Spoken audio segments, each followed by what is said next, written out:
10 محرم کا روزہ رکھنا مسنون ہے، ساتھ 11 کا یا 9 کا شامل کر لیا جائے۔ حضور جب تشریف لائے مدینہ المنورہ میں تو حضور نے دیکھا کہ یہود روزہ رکھتے تھے، تو پوچھا تم روزہ کیوں رکھتے ہو؟ تو انہوں نے کہا کہ حضرت موسیٰ علیہ السلام کو قبطیوں سے اس دن نجات ملی تھی۔ تو فرمایا حضرت موسیٰ علیہ السلام کا حق ہمارے اوپر زیادہ ہے۔ تو حضور نے روزہ رکھا اور پھر فرمایا کہ اگلے سال اللہ نے چاہا تو ہم ساتھ ایک روزہ اور شامل کریں گے، تاکہ ان سے مشابہت نہ ہو جائے۔ عددی مشابہت سے بھی بچنے کے لیے حضور نے کہا کہ ہم 2 رکھیں گے۔ تو روزہ اگر عاشورے کا رکھنا چاہیں تو اس کے لیے سنت یہ ہے کہ ساتھ یا 9 کا شامل کریں یا 11 کا شامل کریں۔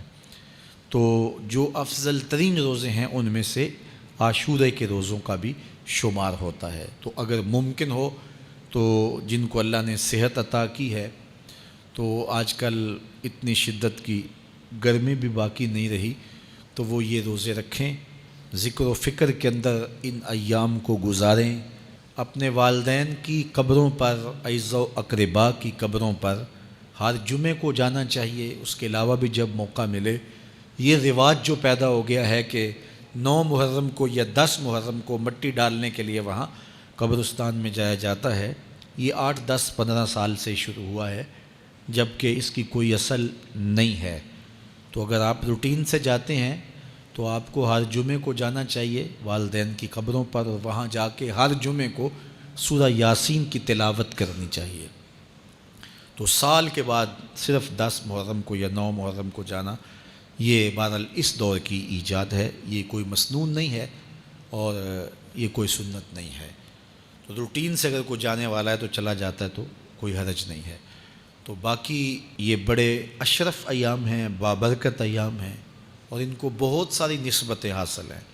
حضرت امام حسین رضی اللہ تعالی عنہ کی شہادت کے ساتھ یوم عاشور کو نسبت حاصل ہے، اور اس کے علاوہ بھی بہت سارے عالی مرتبت جو ہے وہ ہستیوں کے وصال کا دن بھی ہے، اور بہت سارے واقعات اس دن جو ہے وہ روح پذیر ہوئے ہیں۔ تو یہ اس لحاظ سے بہت ہی بابرکت اور جو ہے وہ مبارک یوم ہے۔ تو اس دن کو ذکر و فکر میں، عبادات میں بسر کیجیے گا، اور اپنی زندگی کی ایک ایک ساعت کو اللہ اور اس کے رسول کے نام پر لگا دینے کے جذبوں سے سرشار ہو کے زندگی گزاریے گا۔ حضرت امام پاک انہوں نے اپنی زندگی دین کے لیے قربان کر دی، تو یہ 10 محرم ہمیں سبق دیتا ہے، اور ہم اس دن عہد کرتے ہیں اگر انہوں نے اپنے بچے بھی قربان کر دیے اور اپنی اولادیں بھی بھوک اور پیاس میں قربان کر دیں، تو ہم بھی یہ عزم کریں اس دن کہ ہم اپنی ساری زندگی حضور کے نام لگائیں گے، حضور کے دین کے نام لگائیں گے۔